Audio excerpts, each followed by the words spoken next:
ہم وہی کہیں گے جو ہمارا دین ہم کو بتاتا ہے، عمل کرو تو تمہارا بھلا ہے۔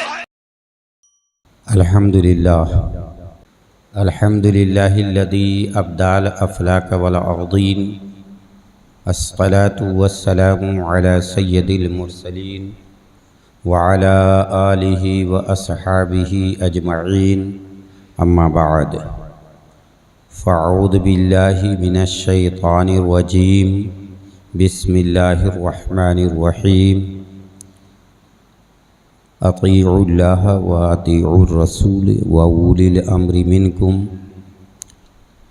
صدق اللہ مولانا العظیم وصدق رسولہ النبی الامین المکین الکریم، والحمد للہ رب العالمین۔ معزز سامعین کرام، آئیے سب سے پہلے ہم اور آپ مل کر عقیدت و محبت کے ساتھ ساری کائنات کی مرکزی عقیدت سیاہی لامکاں چارہ سازی درد منداں انیس بے کساں ارواحنا فدا جناب احمد مجتبیٰ محمد عربی مصطفیٰ صلی اللہ تعالی علیہ وسلم کی بارگاہ بے کس پناہ میں ہدیہ درود و سلام پیش کرنے کی سعادتیں حاصل کریں اور پڑھیں اللہم صلی علی سیدنا و مولانا محمد بارک وسلم، صلاۃ و سلام علیک یا رسول اللہ، علیک السلام یا حبیب اللہ۔ ایک مرتبہ اور نبی کی بارگاہ میں پیش کریں درود پاک صلی اللہ علیہ نبی الامی والہ صلی اللہ تعالی علیہ وسلم، صلاۃ و سلام علیک یا رسول اللہ صلی اللہ تعالی علیہ وسلم۔ وہ جو نہ تھے تو کچھ نہ تھا، وہ جو نہ ہوں تو کچھ نہ ہو، جان ہے وہ جہان کی، جان ہے تو جہان ہے۔ اور خوف نہ رکھ رضا ذرا، تو ہے عبد مصطفیٰ، تیرے لیے امان ہے، تیرے لیے امان ہے۔ ایک مرتبہ اور بابا سے بلند درود پاک پڑھ لیں، صلی اللہ علی النبی الامی والہ صلی اللہ علیہ وسلم، صلاۃ و سلام علیک یا رسول اللہ صلی اللہ علیہ وسلم۔ حضرات، آپ کی توجہ میری طرف اور آپ کے سخاوت والے ہاتھ اخراجات مسجد کے لیے آگے بڑھیں۔ اللہ تعالیٰ آپ کو اس کا بھرپور جزا عطا فرمائے گا۔ خطبہ مسنونہ کے بعد میں نے قرآن مجید فرقان حمید کی ایک آیت پاک تلاوت کی۔ رب تبارک و تعالی ارشاد فرماتا ہے، اطیعوا اللہ و اطیعوا الرسول و اولی الامر منکم۔ سیدھا سا ترجمہ، اللہ کی اطاعت کرو اور اللہ کے رسول کی اطاعت کرو۔ اللہ کی اطاعت کرو اور رسول کی اطاعت کرو اور حکم والوں کی اطاعت کرو جو تم میں سے ہیں۔ یہ اس آیت کا ترجمہ ہوا۔ حضرات، اسی آیت کے تحت میں آپ حضرات سے تھوڑی دیر گفتگو کروں گا۔ قرآن مقدسہ کے ذریعے سے ہمیں اللہ و رسول کی اطاعت کا حکم دیا گیا ہے۔ اس کے علاوہ بھی اللہ نے جو حکم دیا ہے وہ یہ فرمایا کہ تم میں جو حکم والے ہیں ان کی بھی اطاعت کرو۔ اب چونکہ ابھی ماضی قریب میں 2 مہینے تواتر کے ساتھ جو گزرے، ایک ربیع الاول شریف اور ایک ربیع الثانی شریف۔ ربیع الاول میں مسلمان کثرت کے ساتھ میلاد شریف کی محفلیں منعقد کرتے ہیں، اور